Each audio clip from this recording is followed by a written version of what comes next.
దేవునికి మహాకృపను బట్టి దేవుని ఆరాధించటకు కూడి వచ్చిన ప్రియులైన దేవుని పిల్లలందరికీ శుభవందనాలు తెలియజేస్తానండి. అందరూ బాగున్నారా? అందరూ ఆరోగ్యంగా ఉన్నారా? దేవుడిచ్చిన ఆరోగ్యాన్ని బట్టి, ఆయుష్ని బట్టి మనం అందరం కూడా దేవునికి ఎల్లప్పుడూ కృతజ్ఞమై జీవించాలి. ఈరోజు ఒక మంచి విషయాన్ని మనం నేర్చుకుందామండి. మన అంశం పేరేంటంటే రక్షణ. మన అంశం పేరు రక్షణ. ఇక్కడ మరి రక్షించబడిన వాళ్ళు ఎంతమంది ఉన్నారో నాకు తెలియదు, కానీ కొంచెం జాగ్రత్తగా దేవుడు నేర్చుకే సిద్ధం చేసిన వాక్యాన్ని మనం నేర్చుకునే ప్రయత్నం చేద్దాం.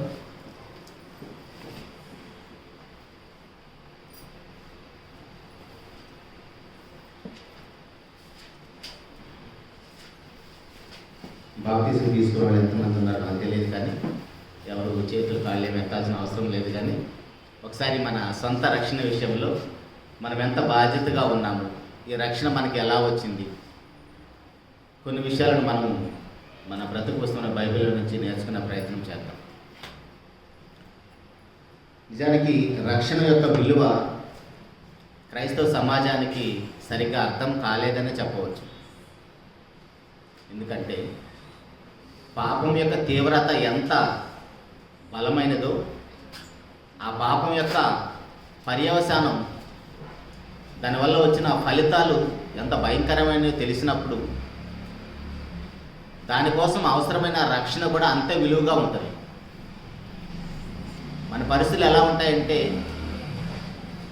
పాపం యొక్క ప్రమాదము తెలియదు మనకి, రక్షణ యొక్క విలువ కూడా తెలియదు. పాపం ఎంత ప్రమాదకరమైందో తెలిసినప్పుడు దానికి వచ్చిన ఫలితం, ఆ పాపం వల్ల మనం అనుభవించబోయే ఆ భయంకరమైన పరిస్థితి, అది ఎంత భయంకరమైందో మనకు తెలిసినప్పుడు దాని నుంచి మనకి విడుదల ఎలా వచ్చింది, ఆ విడుదల రావటానికి ఎంతమంది ప్రయాసపడ్డారు, అసలు ఆ విడుదల మనకు రావటానికి దేవుడు చేసిన కార్యం ఏంటిది, దాని పట్ల మనం ఎలా కృతజ్ఞమై జీవించాలన్న విషయం అప్పుడు అర్థమవుతుంది. మామూలుగా సంఘంలో రోజు దేవుని సేవకులు వాక్యాన్ని బోధిస్తూ లోకంలో ఉన్న దేవుని పిల్లల్ని అపవాది మింగేశాడు, వాడు తన సొత్తుగా చేసుకొని వాడు రాజ్యం ఏలుతున్నప్పుడు అపవాది యొక్క రాజ్యములో నుంచి, మరణ భయములో నుంచి, దాస్యపు గృహములో నుంచి దేవుని పిల్లని ఎలాగైనా విడిపించాలని దేవుని సేవకులు ప్రతి సమయమందు అసమయమందు కూడా ప్రతిసారి వారి నోటి నుంచి వచ్చే మాటలు ఏంటంటే, మీరు త్వరగా బాప్తిసం పొంది దేవుని రాజ్యములో అడుగు పెట్టండి అని. ఎందుకు పదే పదే మాట చెప్తారంటే, మనం ఎక్కడున్నామో దేవుని సేవకులు ఈజీగా గుర్తిస్తారు. స్త్రీలు, పురుషులు, యవనస్తులు మరి ముఖ్యంగా ఎవరైనా సరే మనం నిలుచున్న స్థానం ఏంటో దేవుని సేవకులు గుర్తించి, మనం మరణం యొక్క అంచులో ఉన్నాము, అపవాది యొక్క కబంధ హస్తాల్లో మనం ఉన్నాం, అపవాది యొక్క దాస్యపు గృహంలో మనం ఉన్నాం. కాబట్టి అక్కడి నుంచి ఎలాగైనా విడిపించాలని దేవుని సేవకులు పదే పదే మనకి ఇష్టమున్నా లేకపోయినా అదే మాటను ఎక్కువసార్లు ప్రస్తావిస్తూ ఉంటారు. కారణం ఏంటంటే, ఆ స్థితిలో ఉండి ఒకవేళ మనం ఈ లోకాన్ని విడవలసి వస్తే మనల్ని కాపాడే నాథుడు ఉండడు. కాబట్టి దేవుని సేవకులు నాటి ఆ మాట ఎక్కువసార్లు వస్తున్నా మనం పెద్దగా స్పందించం. ఎందుకు పొద్దాకులు ఇలాగనే చెప్తున్నారు?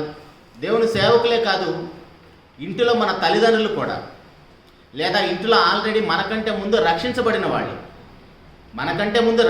వాళ్ళు కూడా మనకి ఇదే మాటలు ఎక్కువసార్లు చెప్తూ ఉంటారు.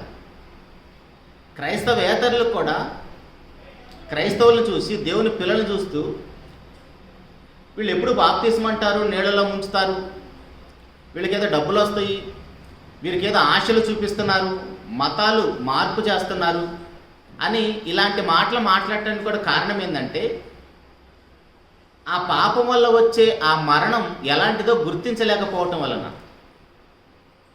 మనమేదో పాపం అంటున్నామే, కానీ ఆ పాపం వల్ల మనం అనుభవించబోయే ఆ పర్యవసానం ఎలాంటిదో మనకు తెలిసినప్పుడు క్రైస్తవేతరులు ఎవరు కూడా దాని గురించి మాట్లాడటానికి సాహసం చేయరు. అంత భయంకరమైన పరిస్థితుల్లో నేటి క్రైస్తవ సమాజం ఉంది, నాడు నుండి నేటి కూడా. మరి అంత భయంకరమైన పరిస్థితుల్లోంచి మనల్ని కాపాడాలంటే ఒకే ఒక్క మార్గం, అది క్రీస్తు ప్రభు యొక్క బలియాగం. ఇప్పుడు యేసుక్రీస్తు ప్రభు నా కోసం చనిపోయాడని ఏదో తెగ ఫీల్ అయినట్టుగా ఉంటాం మనం.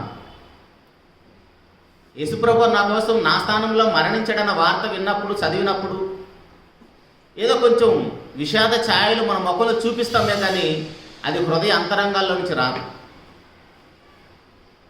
అసలు మనకి రక్షణ ఎందుకు అవసరమో మనకు తెలియాలంటే, మన యొక్క పాపపు స్థితి ఏంటో మనకు తెలియాలి. పాపపు స్థితి ఏంటో మనకు తెలిసినప్పుడు మనము రక్షణ కోసము మనమే వెంటాడుతూ ఉంటాం. రక్షణ ఎక్కడ దొరుకుతుందని మనం వెతుకుతూ ఉంటాం. మనకి మన పాపం గురించి, మన రక్షణ గురించి మనకు బాగా అర్థమవటం కోసం ఈ ఆరణ్యాల మీద ఉన్న మనుషులందరికీ కూడా, చిన్నలు పెద్దలు మొదలుకొని అందరికీ, స్త్రీ పురుషులు భేదం లేకుండా మనం అందరం కూడా ఏదో ఒక అనారోగ్య సమస్యతో బాధపడుతూనే ఉంటాం. పూర్తి ఆరోగ్యంగా ఉన్న మనుషులు ఎవరూ లేరు ప్రజెంట్, ఇప్పుడున్న వాతావరణాన్ని బట్టి, మనం తింటున్న ఫుడ్ని బట్టి. సో కొంతమందికి ఆ అనారోగ్య సమస్యలు బాగా తీవ్రమైపోయి ఇంకా జబ్బులు తగ్గవన్నప్పుడు దీనికోసం ఎవరైతే స్పెషలైజ్ చేసిన డాక్టర్లు ఎక్కడున్నారని మనమే వెతుకుతూ ఉంటాం. ఎందుకు అలా వెతుకుతాము? ఇంట్లో అమ్మ నాన్న ఏమైనా చెప్పారా? పోనీ దానికోసం నువ్వు ఇలా చర్చ చెయ్యి, నీకు ఒక మంచి హాస్పిటల్ దొరికిందని ఎవరైనా సలహా ఇస్తారా? ఎవరెవరు?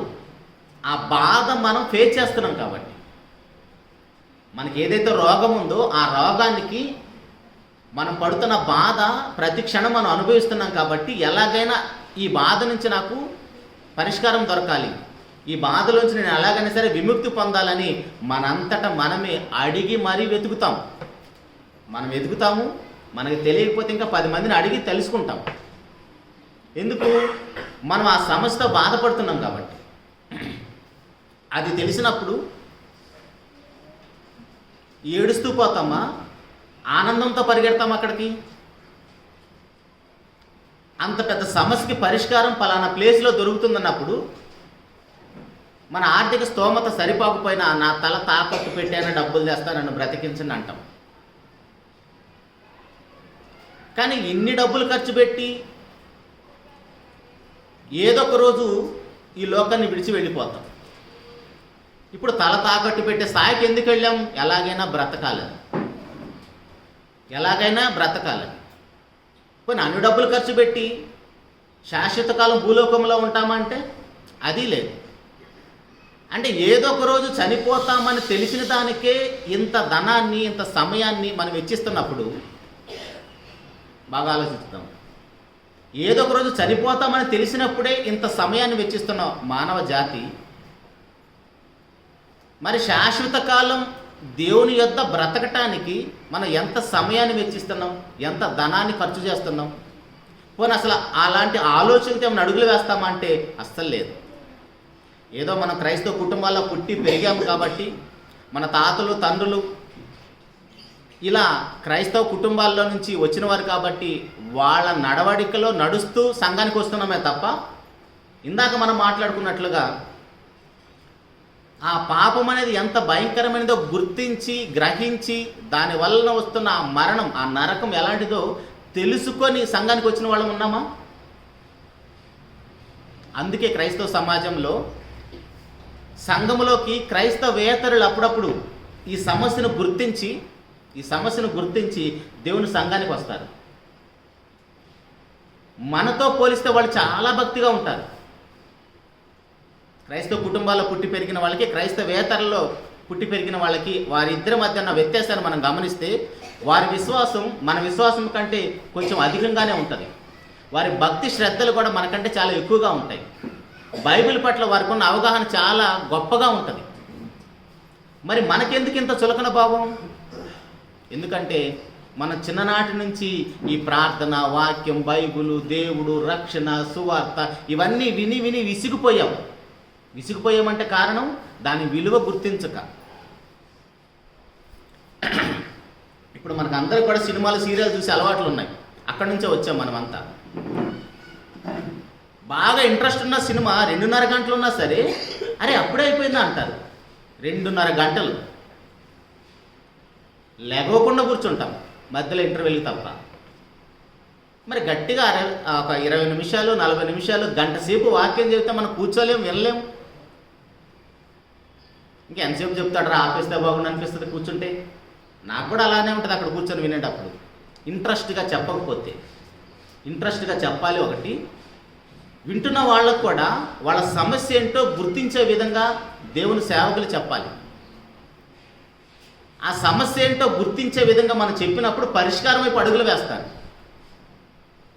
చెప్పేవాళ్ళలో వినేవాళ్ళలో అలాంటి భావనతో లేనప్పుడు మనకు వాక్యం కూడా వ్యకసమైపోతుంది. అందుకే బైబిల్ అన్నా, దేవుని మాటలన్నా, దేవుని యొక్క సహవాసం అన్నా క్రైస్తవ సమాజానికి పెద్దగా ఇష్టం ఉండలేదు. ఎవరేం ఫీల్ అవ్వద్దు, కానీ మన చర్చిలో ఎంతమంది ఉన్నారండి? యాక్చువల్గా అందరూ వస్తే మన చర్చి సరిపోదు, బయట కాంపౌండ్ కూడా సరిపోదు, అంతమంది ఉన్నారు. అంటే ఏదో ఒక కారణాలు ఉంటాయి, రాలేకపోవడానికి కారణాలు ఏదో ఉంటాయి. కానీ అవన్నీ కూడా అధిగమించి మనం ఎప్పుడు వస్తామంటే, మనం ఎక్కడ ఉన్నామో, మన సమస్య ఎంత పెద్దదో గుర్తించినప్పుడు. ఇందాక మనం ఏమనుకున్నాం? రోగానికి ఇన్ని డబ్బులు అవుతాయని చెప్పినప్పుడు ఉన్న ఆస్తంతా అమ్మి నా తల కూడా తాకట్టు పెడతానని ఎప్పుడు అన్నాం మనం? ఆ సమస్య అంత పెద్దదని గుర్తించినప్పుడు. ఇప్పుడు ఆదివారం దేవుని సన్నిధికి వెళ్ళాలి, దేవుని నేను ఆరాధించాలి, ఈ భావన మనకి ఎప్పుడు వస్తుంది? ఆయన ఎలాంటి వాడో, మన కోసం ఏం చేశాడో గుర్తించినప్పుడు, ఉన్న పనులు, అనారోగ్య సమస్యలు అన్నీ పక్కన నెట్టేసి మరి, ఇంకా మాట్లాడితే కాలుతో తన్నేసి మరీ వస్తాం దేవుని సన్నిధికి. మనం ఆ స్థాయికి రావాలంటే మన సమస్య ఏంటో మనం గుర్తించాలి, మనం పొందిన రక్షణ కూడా ఎంత విలువైందో మనం గుర్తించాలి. రోమిలికి రాసిన పత్రిక మనందరికీ బాగా తెలిసిన సందర్భాలే ఆలోచించేద్దాం. 3వ అధ్యాయము 23వ వచనంలో, రోమిలికి రాసిన పత్రిక 3వ అధ్యాయం 23వ వచనంలో, ఏ భేదమును లేదు, అందరూ పాపం చేసి దేవుడు అనుగ్రహించి మహిమను పొందలేకపోతున్నారు. అందరూ పాపం చేసి, పాపంతో పుట్టి కాదు, అందరూ పాపం చేసి దేవుడు అనుగ్రహించి మహిమను పొందలేకపోతున్నారు. అయితే పాపం చేయటం వలన మనకు వచ్చిన ఫలితం ఏంటి? 6వ అధ్యాయం 23వ వచనం కూడా రోమిలికి రాసిన పత్రికలోనే 6వ అధ్యాయం 23వ వచనములో, ఏలయనగా పాపం వలన వచ్చి జీతము మరణము, అయితే దేవుని కృపావరము మన ప్రభువైన క్రీస్తు యేసునందు నిత్య జీవము. ఏంటి మనం పాపం అనుకుంటున్నాం? ఆ పాపం వలన వచ్చిన ఫలితం ఏంటిది? ఆ పాపం వల్ల వచ్చిన పర్యవసానం ఏంటిది? మరణం. ఏంటి ఆ మరణం?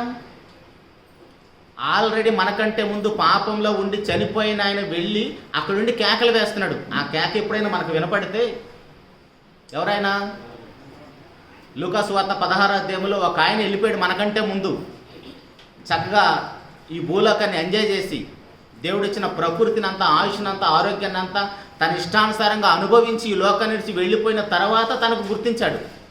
ఆ వేదనకరమైన స్థలం ఎలాంటిదంటే, ఒక్క నీటి బొట్టు కూడా దొరకని పరిస్థితి. శరీరం అంతా కూడా వేదనకరమైన స్థితిలోకి వెళ్ళిపోయి కేకలు వేస్తున్నాడు. ఆ కేక ఎప్పుడైనా మన చెవును పడితే ఆ పాపం ఎంత భయంకరమైందో మనకు అర్థమవుతుంది. అక్కడికి వెళ్ళినా గుర్తించాడు పాపం. ఏమైనా ప్రయోజనం ఉంటుందా? అక్కడికి వెళ్ళిన తర్వాత గుర్తించాడు కాబట్టి ఆల్రెడీ భూమి మీద తన కుటుంబ సభ్యుల గురించి ఆలోచిస్తున్నాడు. ఇప్పుడు ఎలాగో నాకు ఈ పరిస్థితి నుంచి నేను విమోచించబట్టానికి నాకు అవకాశం లేదు, చేజారిపోయింది నా జీవితం. ఇప్పుడు ఎవరికి అవకాశం ఉంది? ఆల్రెడీ భూమి మీద ఉన్న నా కుటుంబ సభ్యులకు అవకాశం ఉంది. కాబట్టి ఈ లాజరును నా ఇంటికి పంపించమని అబ్రహాం గారిని వేడుకుంటున్నాడు. భూమి మీద ఉన్నప్పుడు అలాంటి పరిస్థితి ఏమైనా ఉందా ఆయనకి? ఎందుకంటే చక్కటి ఆరోగ్యం ఉంది, సరిపడా ధనం ఉంది, ఆయనకున్న స్టేటస్, ఆయన హోదా, ఇవన్నీ ఉన్నాయి. కాబట్టి దేవుడు కనపడలేదు. ఆయన మీద దేవుడు మోపిన నేరం ఏంటండి? నీ జీవితకాలం అంతా నీకిష్టం వచ్చినట్లు బ్రతికావు. మనుషులుగా మనకి మన ఇష్టం వచ్చినట్లు బ్రతకడానికి హక్కు లేదు. మనుషులుగా మనకి మన ఇష్టం వచ్చినట్లు బ్రతకడానికి హక్కు లేదు.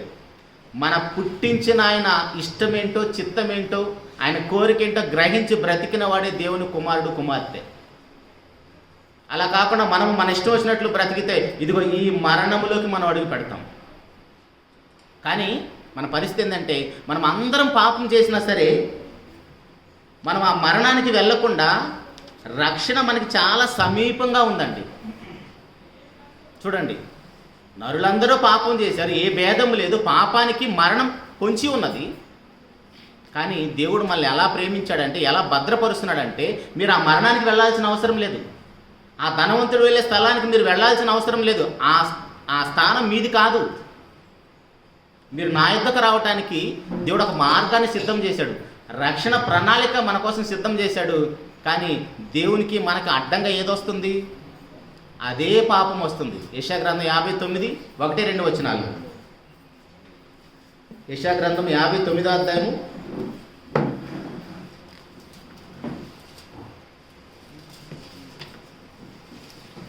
'రక్షింప నేరక ఉండినట్లు యెహోవా హస్తము కురుచ కాలేదు, విననేరక ఉన్నట్లు ఆయన చెవులు మందము కాలేదు.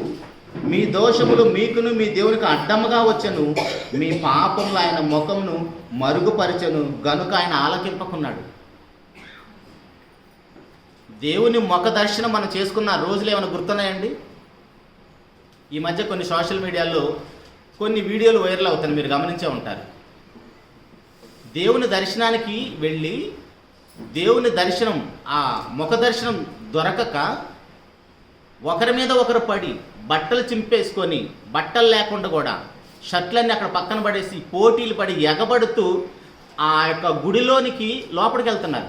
మనుషుల మీదుగా మనుషులు ఎక్కుకుంటూ చూసే ఉంటారు సోషల్ మీడియాలో.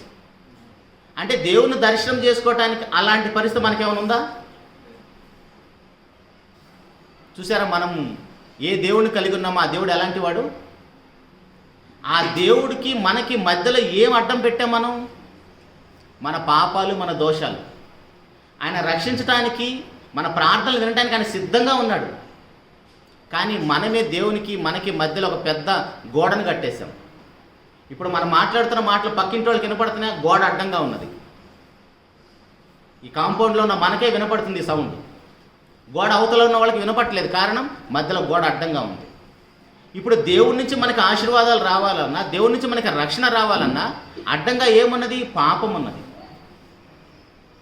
మరి ఇలాంటి పాపం విషయంలో కూడా చూడండి, మనం ఏమి చేసినా ఆ పాపం నుంచి మనం విమోచన పొందలేం. ఆ పాపాల విషయంలో మనుషుల పరిస్థితి ఎలా ఉందంటే నిస్సహాయ స్థితి. మనం అసమర్థులం, గుర్తించామండి. మనం ఎంత ప్రమాదంలో ఉన్నామో గుర్తించాం. ఆ ప్రమాదాన్ని గుర్తించిన తర్వాత ఎలాగైనా దీని నుంచి బయటపడాలని మనకంటే ముందున్న దేవుని పిల్లలు, ఇశ్రాయేలు జనాంగం ఎన్నో కార్యక్రమాలు చేశారు. వాళ్ళ స్వనీతిని చూపించారు, నీతి కార్యాలు ఎన్నో చేశారు.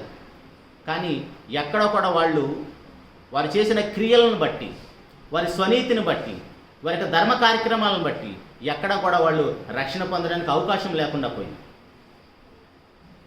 ఎఫెసీయులకు రాసిన పత్రిక 2వ అధ్యాయము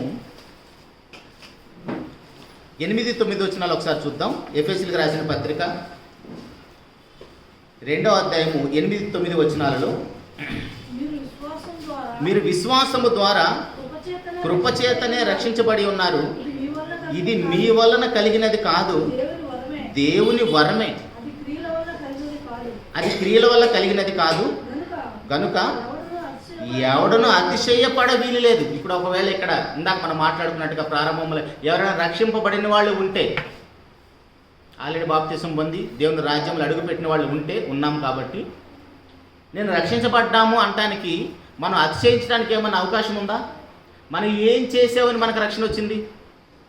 ఇదిగోనండి, నేను పలానా కార్యం చేశాను, పలానా పని చేశాను, ఇంత ధనాన్ని వెచ్చించాను, ఇంత సమయాన్ని వెచ్చించాను, ఇన్ని దాన ధర్మాలు చేశాను, ఇంతమందికి అన్నదానం చేశాను, డబ్బులు పంచాను, బట్టలు పంచాను, సోషల్ యాక్టివిటీస్ ఉంటాయి కదా, ఇదేదో చేశాను కాబట్టి దేవుడు నాకు రక్షణ ఇచ్చాడు అంటానికి అవకాశం ఉందా? మనం ఏమి చేసినా కూడా అవన్నీ ఎలా ఉంటాయంటే మనకు రక్షణ ప్రసాదించలేవు. మానవుడిగా నువ్వు చేయాల్సిన అవన్నీ కూడా దాన ధర్మాలన్నీ కూడా నీ వంతు, నీ బాధ్యత. అది మానవుడిగా మనం ఉన్నాం కాబట్టి లేని వారికి సహాయం చేసే బాధ్యత కలిగిన వారు. ఎందుకంటే మన దేవుడు దాతృత్వం కలిగిన వాడు. తన కళ్ళ ముందు ఎవరికి ఏది కావాలో ఆయన సమృద్ధిగా ఇచ్చేవాడు. ఆయన పిల్లలం కాబట్టి ఆటోమేటిక్గా సహాయం చేసే గుణం మనలో ఇన్బుల్ట్ అయ్యి ఉంది. అది దేవుడు పెట్టిన మంచి గుణం మనకి. అది చేస్తే మనకు పరలోకం రాదు. కానీ మనకంటే ముందున్న ఇశ్రాయేలు జనాంగం అలా చేసి రక్షణ వెంటాడారు, కానీ అది వాళ్ళకి దొరకలేదంట. రోమిలికి రాసిన పత్రిక 9వ అధ్యాయము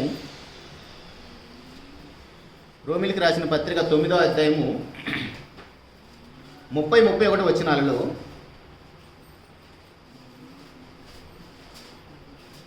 రోమిలికి రాసిన పత్రిక 9వ అధ్యాయము 30వ వచనం నుంచి, అట్లయితే మనం ఏమందుము, నీతిని వెంటాడని అన్యజనులు నీతిని అనగా విశ్వాస మూలమైన నీతిని పొందిరి. అయితే ఇశ్రాయేలు నీతి కారణమైన నియమమును వెంటాడినను ఆ నియమమును అందుకొనలేదు. ఎందుకు అందుకోలేకపోయారంటే వాళ్ళు తమ సొంత నీతిని స్థాపించబోనుకున్నారు. వాళ్ళు ఆల్రెడీ ఒక మతాన్ని స్థాపించుకొని కొన్ని మనుషులు కల్పించిన పద్ధతులను వాళ్ళు ఏర్పాటు చేసుకొని దేవుని వాక్యాన్ని నిరాకరించారంట. దేవుని ఆజ్ఞలను బొత్తిగా పక్కన పెట్టేశారంట. మార్క్స్ వార్త 7వ అధ్యాయము, ఎందుకు వాళ్ళు నీతి కారణంగా దాన్ని అందుకోలేకపోయారు వారి క్రియలను బట్టి అంటే, మార్క్స్ వార్త 7వ అధ్యాయము 6వ వచనం నుండి, అందుకు ఆయన వారితో ఇలాగూ చెప్పాను, ఈ ప్రజలు పెదవులతో నన్ను ఘనపరచుదురు కానీ వారి హృదయం నాకు దూరంగా ఉన్నది. అదేంటండి అంటే మనసులో ఒక మాట బయటకు ఒక మాట మనుషులతో మాట్లాడినట్టుగా దేవుని కూడా అలా ఆరాధిస్తామా? మనుషులైతే మనం మోసం చేయొచ్చు, పైకి మాత్రం హలో బ్రదర్, వందనాలు బ్రదర్, వందనాలు సిస్టర్ అని చెప్తాం. కానీ మన అంతరంగం వాళ్ళని అంతే ప్రేమిస్తుందా? మన మాటలో బయటకు వచ్చిన ఆ ప్రేమ మన అంతరంగంలో కూడా వాడి ఎడలు అలాగనే ఉంటుందా? మనం మనుషులు మోసం చేసినట్లుగా దేవుణ్ణి కూడా అలాగనే మోసం చేస్తున్నారు. నాడు నేడు కూడా దేవుని పిల్లలు అనుకుంటున్నవారు. వీళ్ళు ఎలా ఉన్నారంటే, ఈ ప్రజలు పెదవులతో నన్ను గణపరుస్తారు. వాళ్ళు చక్కగా శనివారం దేవుని సన్నిధికి వెళతారు, ఆరాధిస్తారు. కానీ వాళ్ళ హృదయంలో మాత్రం దేవుడు చాలా దూరంగా ఉన్నారంట. వారి హృదయం నాకు దూరంగా ఉన్నది. వారు మానవులు కల్పించిన పద్ధతులు దైవోపదేశములను బోధించుచు నన్ను వ్యర్థంగా ఆరాధించుదురు. వ్యర్థంగా ఆరాధించే కాడికి సంఘానికి రావటం ఎందుకండి? ఇప్పుడు మనం దేవుని ఆరాధించడానికి వచ్చాం, హృదయపూర్వకంగానే వచ్చామా? రాకపోతే దేవుని సేవకులు, సంఘ పెద్దలు లేదా ఇంట్లో అమ్మ నాన్న ఏదైనా అంటారని వచ్చామా? అలా వస్తే మనము ఇదిగో వేళ్ళలాగా వ్యర్థంగా ఆరాధించడానికి వచ్చినట్లే. మనం పూర్ణ హృదయముతో, పూర్ణ మనసుతో, పూర్ణ వివేకముతో, పూర్ణ బలం, పూర్ణ శక్తితో మనం దేవుని ఆరాధించడానికి రావాలి. ఎవరి బలవంతం అనేది ఉండకూడదు దేవుని సన్నిధికి వెళ్ళటానికి. ఆ స్థాయికి వెళ్ళినప్పుడు మనం దేవుని నిజంగా ఆరాధించిన ఆరాధికులం అవుతాం. ఏదో ఆదివారం కాబట్టి వెళ్ళాలన్న ఉద్దేశంతో వచ్చినా కూడా ఇదిగో వీళ్ళలాగా ఆరాధించిన వాళ్ళం అయిపోతాం. ఎందుకు వీళ్ళు నీతిని, వారికి నీతి క్రియల ద్వారా దేవుని వెంటాడలేకపోయారంటే, ఎందుకు అందుకోలేకపోయారంటే మానవులు కల్పించిన పద్ధతులంట. కింద కూడా చదువుదాం, 8వ వచనం, మీరు దేవుని ఆజ్ఞలను విడిచిపెట్టి మనుషుల పారంపర్యాచరణ గైకొనుచున్నారు, మరియు ఆయన మీరు మీ పారంపర్యం చొప్పున గైకొనుట దేవుని ఆజ్ఞను బొత్తిగా నిరాకరిస్తున్నారు. ఇలా మీరు 13వ వచనం వరకు చదవండి. మొత్తం వాక్యాన్ని దేవుని పక్కన పెట్టేశారు. ఎందుకు? వాళ్ళ పెద్దలు ఎవరైతే ఉన్నారో వాళ్ళు ఒక మతాన్ని స్థాపించుకున్నారు. ఆల్రెడీ యోధా మతాన్ని స్థాపించుకున్నారు. ఆ యోధా మతంలో ఉంటే ఏంటంటే మనిషిని చంపటాలు తప్పితే ప్రేమించటాలు ఉండదు. మనందరికీ తెలుసు, పౌలు గారు తెలుసు కదా. పౌలు గారు యోధా మతంలో ఉన్నప్పుడు ఏం చేశాడంట? గలతీయులకు రాసిన పత్రిక 1వ అధ్యాయము 13వ వచనములో, గలతీయులకు రాసిన పత్రిక 1వ అధ్యాయం 13వ వచనములో, పూర్వమందు యోధా మతస్థుడనై ఉన్నప్పుడు దేవుని సంఘమును అపరిమితంగా హింసించి నాశనం చేయొచ్చు వచ్చి చాలు. ఆ కింద మొత్తం అంతా పారంపర్య ఆచారాలే ఉంటాయి. ఎందుకు? వాళ్ళు ఎక్కడైతే ఉన్నారో, ఏ మతంలో ఉన్నారో ఆ మతం వాళ్ళకి అదే నేర్పింది. అది మనుషులు కల్పించిన పద్ధతులు. అదే ఒక మతంలో ఉంటే ఇలాగనే ఉంటుంది పరిస్థితి. క్రైస్తవ మతంలో ఉన్న ఇలాంటి పరిస్థితి ఉంటుంది.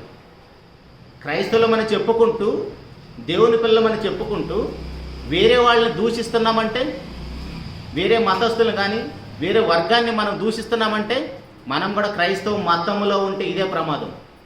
అందుకే క్రైస్తవం అనేది మతం కాదు, ఒక మార్గం.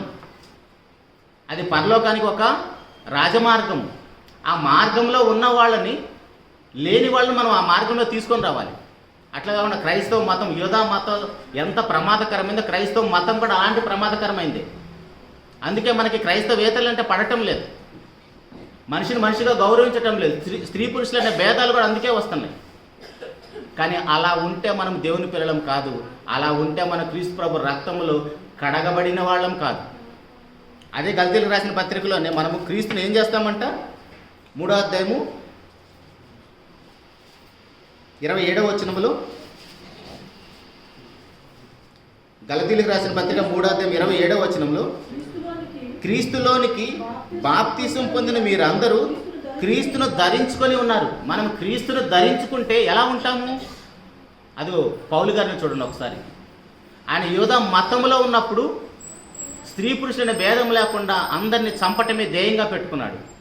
అదే ఎప్పుడైతే క్రీస్తును ధరించుకున్నాడు, అంటే బాప్తిసం పొందాడు, అప్పుడు ఆయన ఎలా మారిపోయాడు?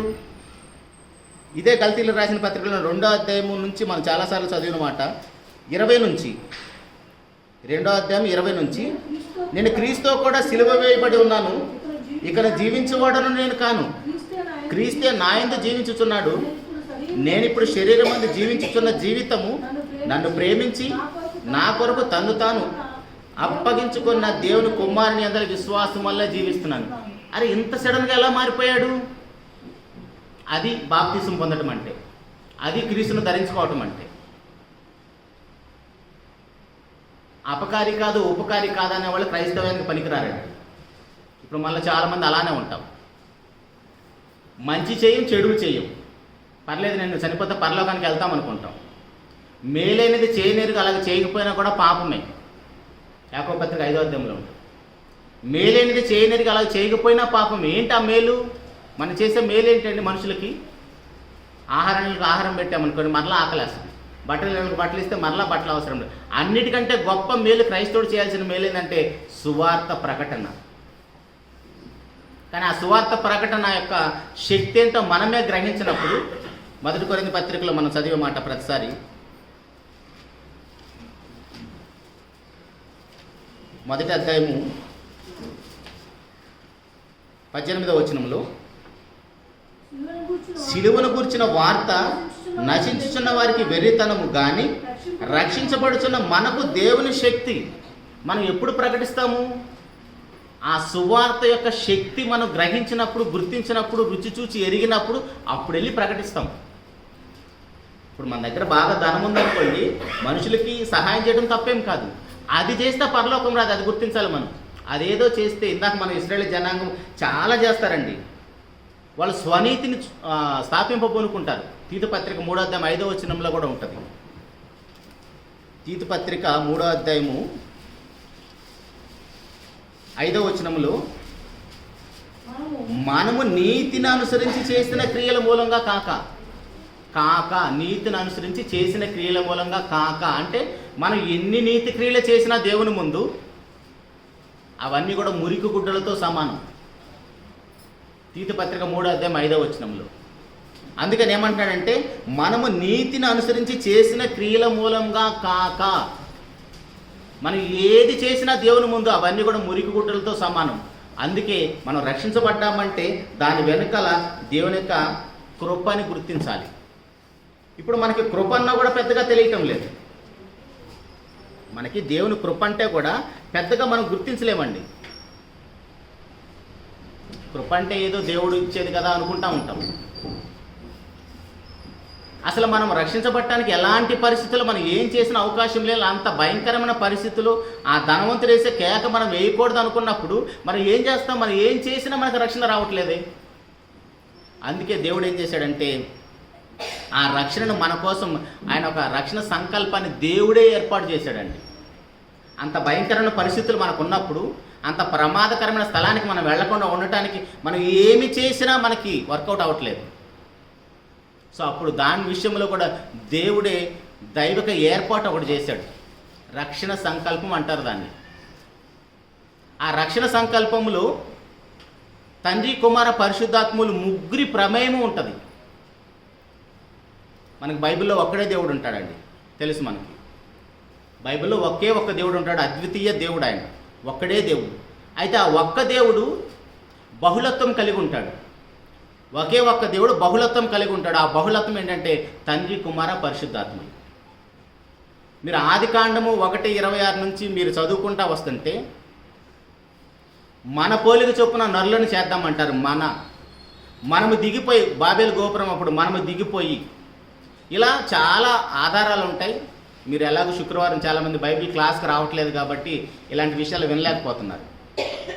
ఆదివారంతో పాటు శుక్రవారం కూడా బైబిల్ క్లాస్కి వస్తే ఇలాంటి విషయాలు మనం నేర్చుకోవడానికి అవకాశం ఉంటుంది. అయితే ఆ బహుళత్వం కలిగిన దేవుడు, ఒకే ఒక్క దేవుడు మనల్ని రక్షించడానికి తండ్రి, కుమార, పరిశుద్ధాత్ములు ఏమేమి కార్యక్రమాలు చేశారో మనల్ని రక్షించడానికి, ఆ విషయాలు చూసుకొని మనం ముగించుకునే ప్రయత్నం చేద్దాం. మొట్టమొదటిగా తండ్రి అయిన దేవుడు మనల్ని ఎలా ప్రేమించాడంటే మనల్ని రక్షించడానికి. తండ్రి అయిన దేవుడు మనల్ని రక్షించడానికి ఆయన ప్రమేయం ఎలా ఉందంటే, యోహాను సువార్త 3వ అధ్యాయము, మనందరికీ బాగా తెలిసిన సందర్భం, 16వ వచనం. యోహాను సువార్త 3వ అధ్యాయము 16వ వచనములో, దేవుడు లోకమును ఎంతో ప్రేమించెను కాగా ఆయన తన అద్వితీయ కుమారునిగా పుట్టిన వాని యందు విశ్వాసముంచి ప్రతి వాడును నశింపక నిత్యజీవం పొందినట్లు ఆయనను అనుగ్రహించను. చూడండి, తండ్రి అయిన దేవుడు ఏం చేశాడంటే మన రక్షణ కోసం రక్షణ సంకల్పాన్ని ప్రారంభించాడు. రక్షణను మనకు అనుగ్రహించడానికి తన కుమారుని మన కోసం దానంగా ఇచ్చేశాడు. తన కుమారుని మన కోసం బలి చేశాడు. మీరు యెషయా గ్రంథం 53:10 చదివితే, యెషయా గ్రంథం 53:10, తన ప్రియ కుమారుని నలగగొట్టడం యెహోవాకి ఇష్టమైంది అని ఉంటుంది అక్కడ.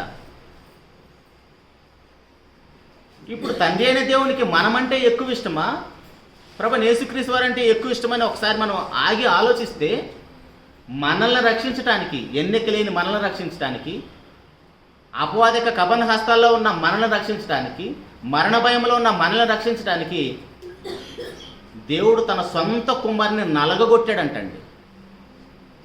మనం ఏమనుకుంటామంటే, పాపం పాపం అంటే ఏదో చిన్న చిన్న విషయాలు అనుకుంటాం. ఆ పాపం పోవటానికి చిన్నదా పెద్దదా అన్న విషయం పక్కన పెట్టేసేద్దాం. పాపం అంటే పాపమే. ఆ పాపం పోవటానికి దేవుడే భూలోకానికి వచ్చి మరణిస్తే తప్ప పానిది మనం చేసిన పాపం. అర్థమవుతుందా మన పాపం ఎంత భయంకరమైందో? ఇప్పుడు స్త్రీలు బట్టలు ఉతికేటప్పుడు, లేదా ఇంట్లో ఏదైనా మరకలు తుడిచేటప్పుడు కొన్ని మొండి మరకలు ఉంటాయి. వాటికి కొన్ని నిమ్మకాయో కిరోసిన్ ఏదో పోసి తుడుస్తారు. మరి పాపం అనే మరకపోవటానికి దేవుడే తన రక్తాన్ని చిందిస్తే తప్ప పానిది మనం అంటించుకున్న ఆ మరక, ఆ పాపం. ఇప్పుడు దీని విషయంలో పరలోకానికి వెళ్ళి దేవుణ్ణి, తన ప్రియ కుమారుని భూలోకానికి తీసుకొచ్చే సామర్థ్యం మనలో ఎవరికైనా ఉందా?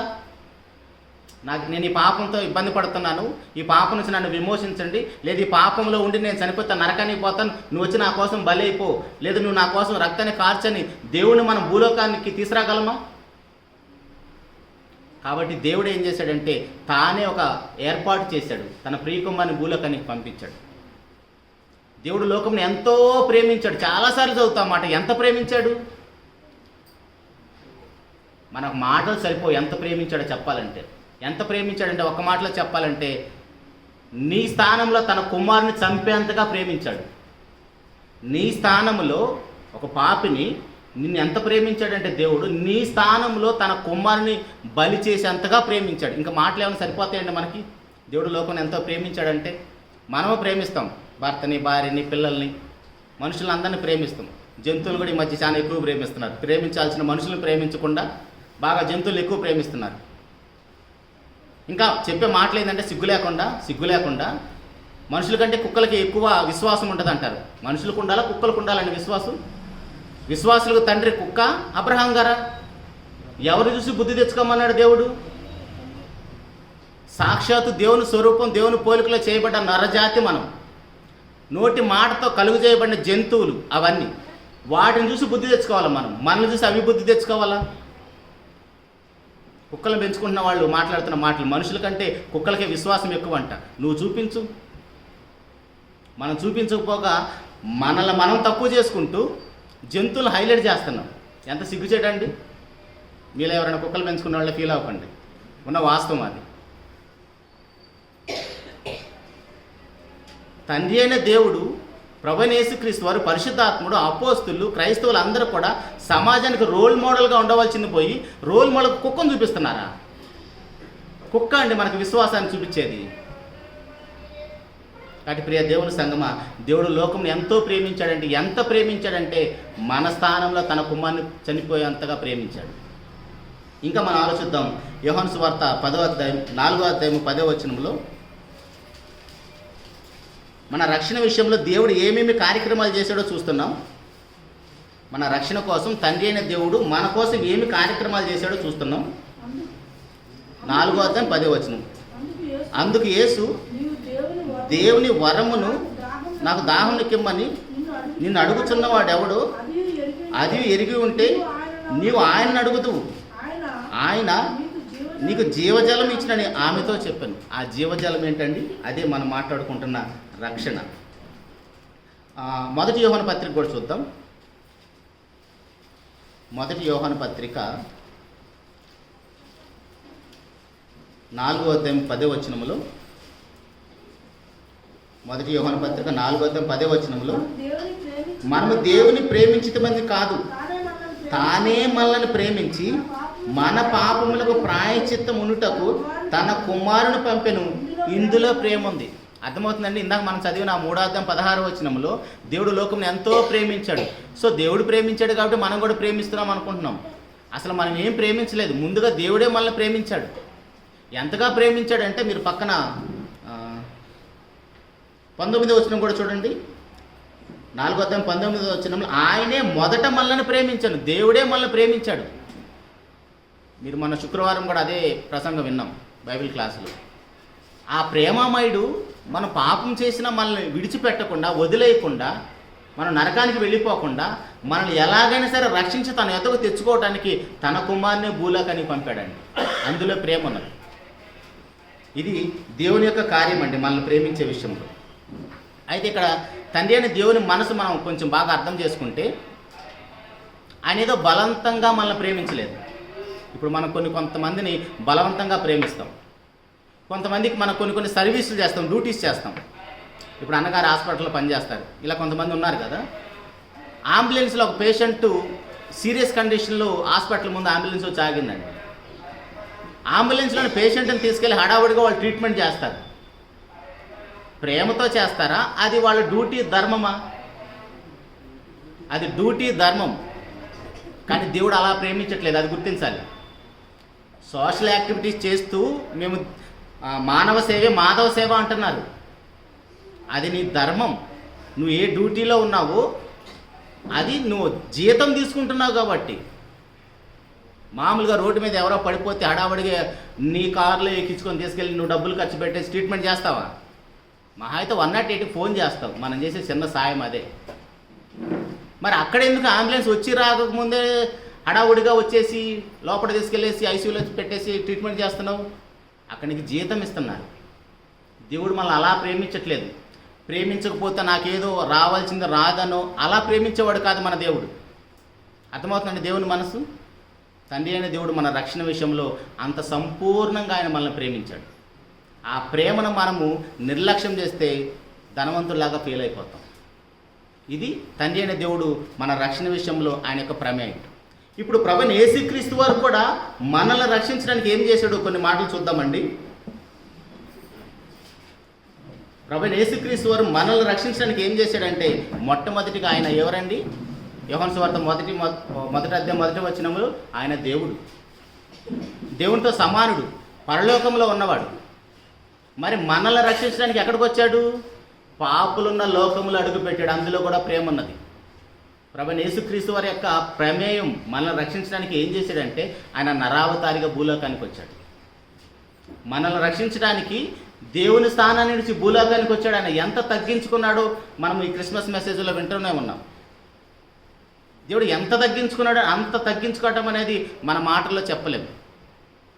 ఎంత తగ్గించుకున్నాడో మనం చెప్పాలంటే, బాగా ఆలోచించండి, ఎంత తగ్గించుకున్నాడో మనం చెప్పాలంటే ఎంత గొప్పవాడో తెలిస్తే కదా. ఇప్పుడు ఎంత గొప్పవాడో తెలిసినప్పుడు ఎంత తగ్గించుకున్నాడో చెప్పగలుగుతాం. ఇప్పుడు కలెక్టర్ అండి చాలా గొప్పవాడండి, కలెక్టర్ అంటేనే ఒక జిల్లాకు అధికారి, ఆయన అంత గొప్పవాడండి, ఇంట్లో తోట పని చేస్తున్నాడు, అరే ఇంతగా తగ్గించుకొని తోటమాలి పని కూడా చేస్తున్నాడంటే చెప్పొచ్చు. కలెక్టర్ స్థాయి చెప్పొచ్చు, తోటమాలి స్థాయి చెప్పొచ్చు. ఇప్పుడు దేవుడు అంత గొప్పవాడు తగ్గించుకొని మనలాంటి భూలోకంలో నరమాతుడు అయ్యాడు, పశువుల పాకలో పండుకున్నాడు, దరిద్రుడిగా బ్రతికాడు, ఇవన్నీ చెప్పాలంటే ఆయన ఎంత గొప్పవాడో చెబితే కదా ఎంత తగ్గించుకున్నాడో అర్థమవుతుంది. పోనీ ఇంతగా ఎందుకు తగ్గించుకున్నాడు? నిన్ను రక్షించడం కోసమే, నన్ను రక్షించడం కోసమే. అందుకే సువార్తలో మనం చదివితే నన్నే ప్రేమించండి, నన్నే ప్రేమించండి, భర్త భార్య పిల్లలు కూడా పక్కన పెట్టేసి నన్నే ప్రేమించండి. ఎందుకు ఆ మాట అంటున్నాడు అర్థమవుతుందండి? ముందు ఆయన ప్రేమించడం మనకు వస్తే నీ భార్యని, నీ భర్తని, నీ పిల్లల్ని ఎలా ప్రేమించాలో నీకు అర్థమవుతుంది. ఎందుకంటే ఇంత చేసిన ఆయనే మనం ప్రేమించలేకపోతే మధ్యలో వస్తారు భర్త, భార్య, పిల్లలు, తల్లిదండ్రులు. మనం మధ్యలో వచ్చిన వాళ్ళని మనం ఎలా ప్రేమిస్తాం? అరకొరగానే ప్రేమిస్తాం. స్టార్టింగ్ నుంచి సంపూర్ణంగా ప్రేమను చూపించిన ఆయన్నే మనం సంపూర్ణంగా ప్రేమించలేకపోతే మధ్యలో చూపించే ప్రేమల పట్ల మనకు ఎలా నిజమైన ప్రేమను చూపించగలుగుతాం? అందుకు చెప్తున్నాడు సువార్తలు. ఆయన ఏమంటాడంటే, మీరు నన్నే ప్రేమించండి, భర్త కంటే, భార్య కంటే, పిల్లల కంటే. మనం ఏమంటాం? నా పిల్లలే నాకు పంచ ప్రాణాలు అంటాం. వాడు కొంచెం టీనేజ్కి వచ్చిన తర్వాత మనల్ని తన్ని దూరం పట్టేస్తాడు. పంచప్రాణాలు అన్నవాడు ఏమయ్యాడు? పక్కన పెట్టేస్తున్నాడు మనల్ని. పతియే ప్రత్యక్ష దైవం, వీడు తన్ని ఇడాకులు ఇచ్చి పంపించేస్తున్నాడు. కానీ ఆ దేవుడు అలాంటి వాడు కాదండి. నీకు ఎంత పెద్ద సమస్య ఉన్నా సరే, మీరు ఎఫెసీ పత్రిక 5వ అధ్యాయం 22 నుంచి చదివితే, నీకు ఎంత పెద్ద సమస్య అయినా సరే ఆ సమస్యని తన రక్తంతో కడిగి శుద్ధి చేస్తాడు. ఈ మనుషులాగా వదిలిపెట్టే దేవుడు కాదు ఆయన. ఆయన నరావతారికి వచ్చి ఏం చేశాడు? నీకు ఎంత పెద్ద సమస్య, ఎంత పెద్ద ప్రాబ్లం ఉన్నా, ఎంత పెద్ద రోగం ఉన్నా తన రక్తంతో కడిగి శుద్ధి చేసి తన ఎదుట పరిశుద్ధుడిగా నిలబెట్టుకుంటాడు. ఆయనే పరిశుద్ధిగా నిలబెట్టుకుంటాడు. మనం ఏం చేయాల్సిన అవసరం లేదు, జస్ట్ సువార్తకు లోబడితే చాలు. అది యేసు ప్రభువు వారు మన కోసం చేసింది. ఆయన సంపూర్ణ విధేయత చూపించాడు.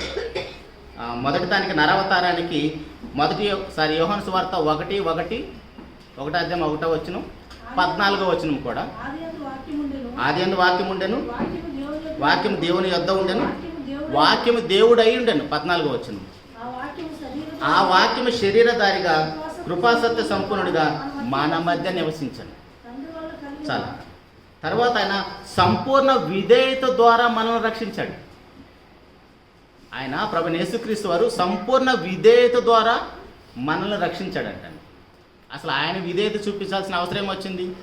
ఇప్పుడు ఆయన కంటే గొప్ప వాళ్ళు ఎవరున్నారు? అసలు ఇందాక మనం మాట్లాడుకున్న ఒకే దేవుడు ఉన్నాడు. ఆ ఒక్క దేవుడు బహుళత్వం కలిగి ఉన్నాడు అన్నాం. ఆ బహుళత్వం కలిగిన వాళ్ళు ఒక వ్యక్తి యేసు ప్రభువారు. తండ్రి, కుమార, పరిశుద్ధాత్మలు అన్నిట్లో సమానులు. ఒకరు ఎక్కువ తక్కువ, ఇంత పర్సెంటేజ్లో యేసు ప్రభువారు కొంచెం తక్కువ, పరిశుద్ధాత్మలు ఇంత పర్సెంటేజ్ కొంచెం తక్కువ అనేది ఏదీ లేదు బైబిల్లో మనకి. వాళ్ళు ముగ్గురు సంపూర్ణంగా అన్ని విషయాలు సమానులు. మరి ఇప్పుడు ఈయన విధేయత చూపించాల్సిన అవసరం ఏమొచ్చింది? మన పాపాన్ని బట్టి.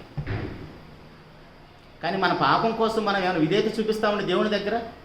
వాక్యం పట్ల, సహవాసం పట్ల. సో కంపల్సరిగా మనము ప్రభువు నుంచి ఈ విషయాలన్నీ నేర్చుకుంటే తప్ప మనకి రక్షణ భాగ్యం దొరకదు.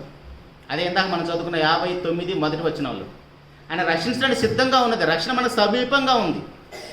కానీ మనమే మన పాపాన్ని అడ్డుపెట్టి ఆ రక్షణ దూరం చేసుకుంటున్నాం. మత్తయి సువార్త 5వ అధ్యాయం 17-18 వచనాల్లో దేవుని యొక్క సంపూర్ణత, విధేయత మనకు కనపడుతుంది. తర్వాత ఆయన తన ప్రాయశ్చిత్తం ద్వారా, తన మరణము ద్వారా మనల్ని రక్షిస్తున్నాడు. రోమపత్రిక 3వ అధ్యాయము 25-26 వచనాల్లో ముగించేస్తాను. రోమిలికి రాసిన పత్రిక 3వ అధ్యాయము 25-26 వచనాల్లో,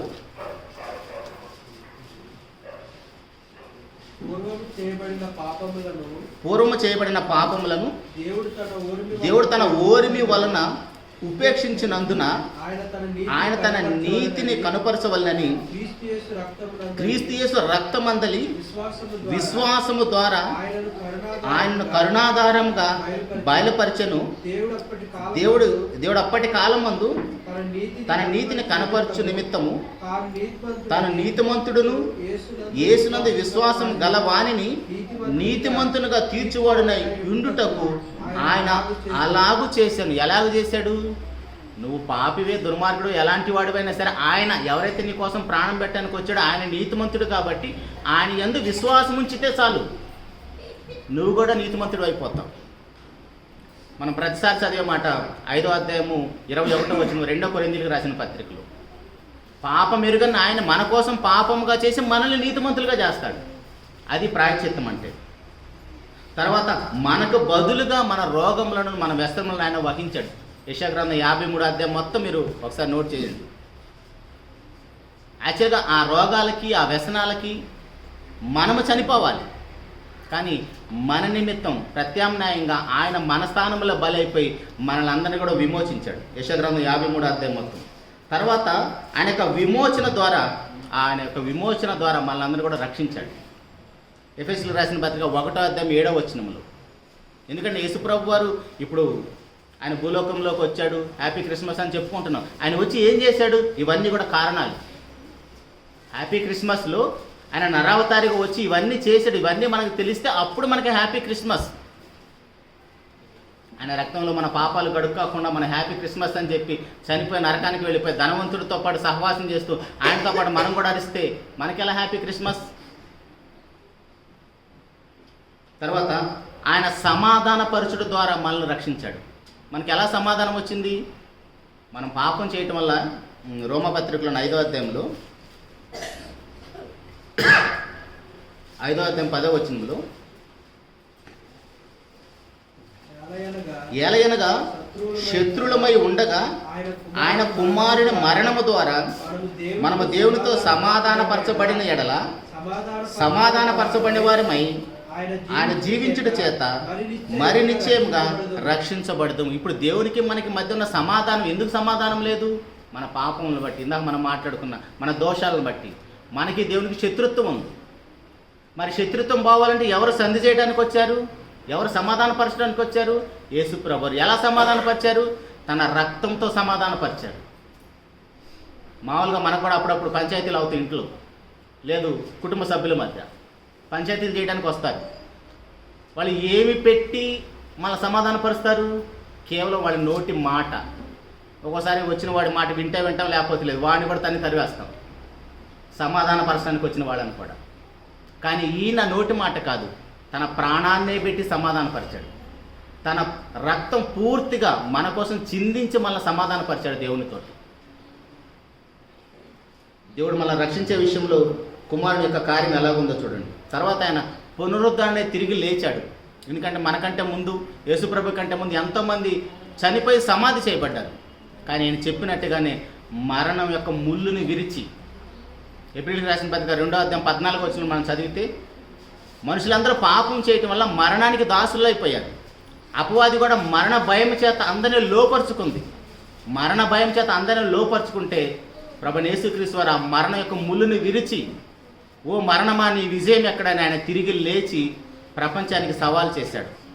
ఇదిగో మీరు నా దగ్గరకు వచ్చి నా మీద విశ్వాసం ఉంచితే నేను ఎలా తిరిగి లేచానో మిమ్మల్ని కూడా అలా లేపుతాడని మనకు విశ్వాసాన్ని ఆయన మీద చూపించాడు, భరోసా ఇచ్చాడు.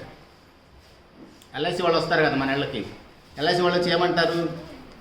ఇదిగో నువ్వు ఈ డబ్బులు కడితే నువ్వు చచ్చిపోయిన తర్వాత మీ ఇంట్లో డబ్బులు ఇస్తామంటాడు. మనం చూస్తామండి, మనమైతే డబ్బులు కడతాం ఇంట్లో వాళ్ళ మీద ఉన్న ప్రేమతోటి. మనం చచ్చిపోయిన తర్వాత వాళ్ళు డబ్బులు ఇస్తాడో ఇవ్వడం మనకేమో తెలుసా? దానికి ఎన్నో క్లాసెస్ చూపిస్తారు. కానీ ఈయనైతే, ఈ దేవుడు ఎలాంటి వాడంటే ఏమంటున్నాడంటే, అపోస్తుల కార్యాలు 17వ అధ్యాయము 31వ వచనం చూడండి. అపోస్తుల కార్యాలు 17వ అధ్యాయము 31వ వచనంలో, ఎందుకనగా తాను నియమించిన మనుషుని చేత, అంటే యేసుక్రీస్తు ప్రభు చేత నీతిని అనుసరించి భూలోకముకు తీర్పు తీర్చబడి ఒక దినమును నిర్ణయించున్నాడు. మృతుల్లో నుండి ఆయనను లేపినందున దీన్ని నమ్ముటకు అందరినీ ఆధారం కలుగజేసి ఉన్నాడు. ఊరికే నమ్మమంటలేదండి యేసు ప్రభు వారిని. ఇదిగో నా కుమారుని నేను తిరిగి లేపాను, మీరు కూడా ఆయన మీద విశ్వాసం ఉంచితే మిమ్మల్ని కూడా లేపుతాను. ఇదిగో నా కుమారుని చూడండి, ఆయన లేపాను కదా, మీరు కూడా నా పిల్లలే. మనం గుడ్డి విశ్వాసం అవసరం లేదు క్రైస్తవులకి. నామకార్థ క్రైస్తవులకు ఉండాల్సిన అవసరం లేదు. మనుషులు కల్పించిన పద్ధతులను దైవోపదేశాలుగా మనం ఫాలో అవ్వాల్సిన అవసరం లేదు. మనకు సంపూర్ణమైన ఆధారాన్ని కలిగించాడు దేవుడు. ఇదిగో నా కుమారుని లేపాను, మీరు కూడా నా కుమారులే, నా పిల్లలే, మీరు కూడా ఆయన లేపినట్టుగా మిమ్మల్ని కూడా లేపుతాను, కాబట్టి ఆయన యందు విశ్వాసం ఉంచండి అంటున్నాడు. చివరిగా ప్రభువైన యేసుక్రీస్తు వారు ఆయన ఆరోహణుడై, ఆయన ఎలాగైతే ఆరోహణుడయ్యాడో మీరు కూడా అలాగనే పరలోకానికి వస్తాడని మనకు ఆధారాన్ని చూపించాడు. తండ్రి రక్షణ కార్యాన్ని ప్రారంభించాడు, కుమారుడు రక్షణ కార్యాన్ని సంపూర్తి చేశాడు. కుమారుడు రక్షణ కార్యాన్ని సంపూర్తి చేశాడు. మనము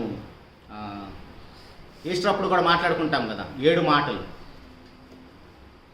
సమాప్తి అయింది, సంపూర్తి చేశాను అంటాడు. ఏం సంపూర్తి చేశాడు? తండ్రి అయిన దేవుడు ప్రారంభించిన రక్షణ కార్యాన్ని ఆయన ప్రాణం పెట్టి సంపూర్తి చేశాడు. ఇప్పుడు ఇంకొక ఆయన ఉన్నాడు కదా, దేవుళ్ళని బహుళత్వంలో 3 ఆయన ఇంకొక ఆయన ఉన్నాడు, పరిశుద్ధాత్ముడు. ఆయన ఏం చేశాడు? ఒక 2 విషయాలు చూసుకొని ముగించుకుందాం. ఆయన ఏం చేశాడంటే మనల్ని పాపముల విషయంలోనూ నీతి విషయంలో అన్నింటిలో మనల్ని ఆయన ఒప్పిస్తాడు. యోహాను సువార్త 16వ అధ్యాయము. అంటే మన రక్షణ విషయంలో తండ్రి కుమార పరిశుద్ధాత్మల యొక్క ప్రమేయం ఎలా ఉందో చూడండి. 16వ అధ్యాయము యోహాను సువార్త 8వ వచనములో ఆయన వచ్చి అంటే పరిశుద్ధాత్ముడు వచ్చి పాపమును గూర్చి, నీతిని గూర్చి, తీర్పును గూర్చి లోకమును ఒప్పింపజేస్తాడంట. ఇప్పుడు ఆయన రావాలంటే మన హృదయంలోకి ఆయన ఎప్పుడు వస్తాడండి? పరిశుద్ధాత్ముడు మన హృదయంలోకి ఎప్పుడు వస్తాడు? మన ఎంతమంది హృదయాలు పరిశుద్ధాత్ముడు ఉన్నాడు? అసలు ఆయన ఎప్పుడు వస్తాడు? బాప్తిసం పొందినప్పుడు వస్తాడు. మనం అందరం సైలెంట్గా ఉంటున్నామంటే మన హృదయాలు పరిశుద్ధాత్మ లేడేమో ఒకసారి చెక్ చేసుకుందాం. ఇప్పుడు మన ఇంట్లో ఎంతమంది ఉన్నారు? అడిగి అడగకముందే చెప్పమా? మా ఇంట్లో 4 ఉంటామండి, నేను, నా భార్య, 2 పిల్లలు. మీ ఇంట్లో ఎంతమంది ఉంటారు? 2 ఉంటే 2, 3 ఉంటే 3, 10 మంది ఉంటే 10 మంది. టక్మని చెప్పేస్తామా? ఇప్పుడు మన హృదయంలో ఎవరున్నారు? పరిశుద్ధాత్మ టక్మని చెప్పేయాలి ఉంటే, లేకపోతే చెప్పలేమనుకో. కానీ ఆయన లేకపోతే మనము రక్షణను సాధించలేము. ఆయన లేకపోతే మనము రక్షణ అనుభవించలేము. కాబట్టి పరిశుద్ధాత్ముడు లేనివారు, ఒకవేళ పరిశుద్ధాత్ముడు వచ్చినా సరే కొంతమంది దుఃఖ పెడుతూ ఉంటారు. ఇప్పుడు మన ఇంట్లో అందరూ హ్యాపీగా ఉండరు. మనకు తెలియకుండానే మన నాన్న, మీరు గమనించండి బిడ్డలు, కొడుకులు, కూతురు ఒకసారి గమనించండి. మీ నాన్న ఏదో ఒక మూల కూర్చొని మీ అందరి విషయం ఏడుస్తూ ఉంటాడు. ఎప్పుడైనా కనపడిందా? ఆ కళ్ళనీళ్ళు కూడా కనపడమని, అది గొంతులో ఆ పెయిన్ కనపడుతుంది. ఆ పెయిన్ కొద్దో గొప్ప భార్యకి అర్థమవుతుంది, భర్త మనసు. పిల్లలకి ఎప్పటికీ అర్థం కావట్లేదు. వాళ్ళకు కూడా పెళ్ళిళ్ళై పిల్లలు పుడితే, ఓహో మా నాన్న ఇంత ఫీల్ అయ్యాడా నా విషయంలో, మా అమ్మ నా కోసం ఇంత బాధపడిందని అప్పుడు అర్థమవుతుంది. అప్పటికి వీళ్ళు ఉండరు, వెళ్ళిపోతారు. కాబట్టి మీ ఇంట్లో ఉన్న అమ్మ నాన్న ఒకసారి గుర్తించండి, వాళ్ళు ఎలా ఏడుస్తున్నారో ఒకసారి గుర్తించండి. అలాగనే మన బాప్తిసం పొందినప్పుడు పరిశుద్ధాత్మ దేవుడు మన హృదయంలోకి వస్తాడు, స్థిర నివాసం చేయడానికి వస్తాడు. కానీ మన విషయంలో ఆయన దుఃఖపడుతూ ఉంచకూడదు. ఎప్పుడు దుఃఖపడతాడు? మనం విడిచి వచ్చిన పాపాలను మరలా చేస్తూ ఉంటే, మరలా లోకంలోకి వెళ్తే, మనుషులు కల్పించిన పద్ధతుల్లోకి వెళ్తే ఆ పరిశుద్ధాత్మ మన విషయంలో దుఃఖపడుతూ ఉంటాడు. అలా ఉండకూడదు. అలా ఉంటే మనం రక్షణ కోల్పోతాం. తర్వాత రోమిలికి రాసిన పత్రికలో ఆయన మన హృదయంలో స్థిర నివాసం చేయడానికి వస్తాడు. ఆ మాట చూద్దాం. 8వ అధ్యాయము 9వ వచనములో, రోమపత్రికలోని 8వ అధ్యాయం 9వ వచనంలో, దేవుని ఆత్మ మీలో నివసించి ఉన్న ఎడల మీరు ఆత్మ స్వభావం గలవారే కానీ శరీర స్వభావం గలవారు కారు. పరిశుద్ధాత్మ మన హృదయంలో ఉంటే మన శరీర సంబంధులాగా ఉండం. 2 కొరింథీ పత్రిక 5:14లో కూడా ఇక మీదట మేము శరీర సంబంధులుగా ఉండము. శరీరంలోనే ఉన్నారు కదా, మరి ఎందుకు శరీర సంబంధులుగా ఉండమంటున్నారంటే వాళ్ళ హృదయంలో పరిశుద్ధాత్ముడు వచ్చేసాడు. వాళ్ళ హృదయంలో పరిశుద్ధాత్ముడు వచ్చాడు కాబట్టి, ఇదిగో మనుషులందరి నిమిత్తం ఒక ఆయన మృతి పొందాడు కాబట్టి మేము కూడా మృతి పొందాము, కాబట్టి మేము శరీర రీతిగా చనిపోయాము, ఆత్మ సంబంధులుగా తిరిగి లేచాము. కాబట్టి మా హృదయంలో పరిశుద్ధాత్ముడు ఉన్నాడు. ఆయన ఎలా నడిపిస్తే, ఎలా మాట్లాడిస్తే మేము అలా నడుస్తాం. ఆయన ఏది మాట్లాడిస్తే అలా మాట్లాడతాం. మమ్మల్ని చంపినా, లేదు తారుబూసి వాళ్ళ తోటలకు డ్యూటీలుగా పెట్టినా, రంపాలతో కోసినా మేము మరణానికి భయపడం. శరీరం అయితే మరణానికి భయపడుతుంది, కానీ మేము ఆత్మ సంబంధులం, దేనికి భయపడం. అందుకే అపోస్తులందరూ కూడా ఒక పక్క ప్రాణాలు తీసేస్తున్నారు, మెడకాలు తీసేస్తున్నారు, రంపాలతో కోస్తున్నారు, అయినా భయపడలేదేంటి వాళ్ళు? ఎందుకంటే వాళ్ళు శరీర సంబంధులుగా లేరు, వాళ్ళ ఆత్మ సంబంధులుగా ఉన్నారు. చివరిగా పేతురు గారు రాసిన మొదటి పత్రిక 1వ అధ్యాయం 1-2 వచనాలు చూసుకొని ముగించుకుందాం. అంటే మన రక్షణ విషయంలో తండ్రి, కుమార, పరిశుద్ధాత్మల యొక్క ప్రమేయం ఎలా ఉందో చూడండి. ముగ్గురు ప్రయాసపడుతున్నారు మన కోసం, కానీ మనమేమో మన ఇష్టం వచ్చినట్లు బ్రతికేస్తున్నాం లోకంలో.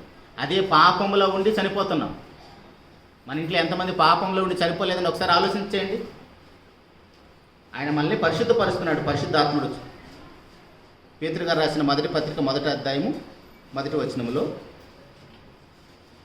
క్రీస్తు యేసు అపోస్తలుడైన పేతురు తండ్రి అయిన దేవుని భవిష్యత్తు జ్ఞానం బట్టి ఆత్మ వలన పరిశుద్ధ పొందిన వారే విధేయులగుటకు యేసుక్రీస్తు రక్తము ప్రోక్షింపబడటం వలన ఏర్పరచబడిన వారికి, అనగా అంటే ఏమంటున్నాడంటే పైన పరిశుద్ధాత్మని వలన మనం అందరం కూడా పరిశుద్ధపరచబడుతున్నాం. ఆయన మన జీవితంలో ఉంటే, మన హృదయంలో ఉంటేనే మనం పరిశుద్ధులుగా ఉంటాం. 1 కొరింథీ పత్రిక 1:1 కూడా పరిశుద్ధులుగా ఉండుటకు పిలువబడ్డాం. బాప్తిసం పొందినప్పుడు పరిశుద్ధులమే. ఆ పరిశుద్ధ జీవితాన్ని మనం కొనసాగించాలంటే పరిశుద్ధాత్మను మనం చేయబట్టుకొని నడిపిస్తేనే మనం పరిశుద్ధులుగా ఉంటాం. పరిశుద్ధాత్మ మన హృదయంలోకి రాలేదనుకుంటే బాప్తిసం పొందినప్పుడు మనం పరిశుద్ధ జీవితాన్ని కొనసాగించలేము. మనం పొందిన రక్షణ మధ్యలో నిర్లక్ష్యపరుస్తాం. అందుకే ఫిలిప్పీ పత్రిక 2:12 మనం ప్రతిసారి చదువుకునే మాట, మీ సొంత రక్షణ భయముతో వణుకుతో కాపాడుకోండి అంటున్నాడు. సొంత రక్షణ భయముతో వణుకుతో కాపాడుకోవాలి. అలా కాకుండా మనం ఎవరినో రక్షిద్దామని ఎవరి కోసమో ప్రయాసపడతా ఉంటాం, కానీ సొంత రక్షణ విషయంలో నిర్లక్ష్య స్వభావం ఉంటుంది. కాబట్టి ప్రియ దేవుని సంగమా, అలాంటి పరిస్థితి మనకు లేకుండా మనం ఏ పాపపు బ్రతుకుల్లో ఉన్నామో ఆ పాపం యొక్క పర్యవసానం, ఆ పాపం వల్ల వచ్చే మరణం ఎంత భయంకరమైందో గుర్తించాము.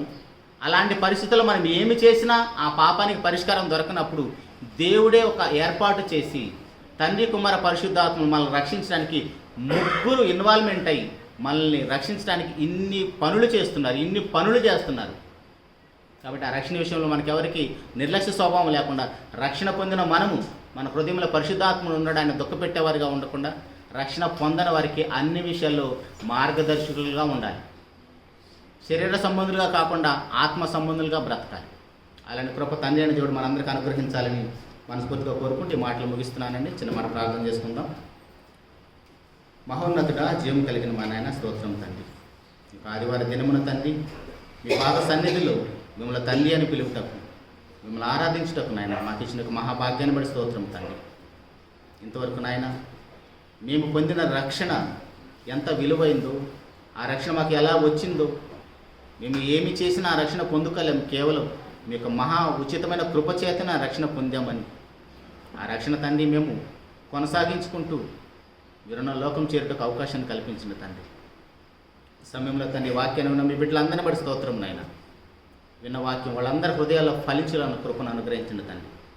ఇంకా రక్షణ భాగ్యం లేకుండా అపవాదిక రాజ్యంలో, అపవాదిక కబన హస్తాల్లో నలిగిపోతూ మరణ భయంలో ఉన్న మీ బిడ్డల విషయం మేము ప్రార్థిస్తున్నాం తండ్రి. మీ బిడ్డలు కూడా తండ్రి త్వరగా మీ యొక్క రాజ్యంలో చేరుటకు అవకాశాన్ని కల్పించడం నాయన. రక్షించబడిన మీ బిడ్డలు అనేక మంది తండ్రి శరీర సంబంధులుగా బ్రతకుండా నాయన ఆత్మ సంబంధులుగా బ్రతికి అనేక మందికి మార్గదర్శులుగా బ్రతుకు సహాయం చేయమని, వాళ్ళు ఇప్పుడైనా నాకు తండ్రి మీ సర్వ సమాజం ఎదుట నిలబడి మీ మాటలు పంచుకోవడానికి భాగ్యాన్ని బట్టి స్తోత్రాలు చెల్లించుకుంటూ ఇంకా మిగిలిన కార్యక్రమం అంతానైనా మీకు మహిమకరంగా జరిగించమని మీకు ప్రియకుమారుడు మా ప్రభువైన యేసుక్రీస్తు వారి ఘనమైన నామములోని ప్రార్థించి అడిగి వేడుకొనుచున్నాము తండ్రి. ఆమేన్. అందరికీ వందనాలు.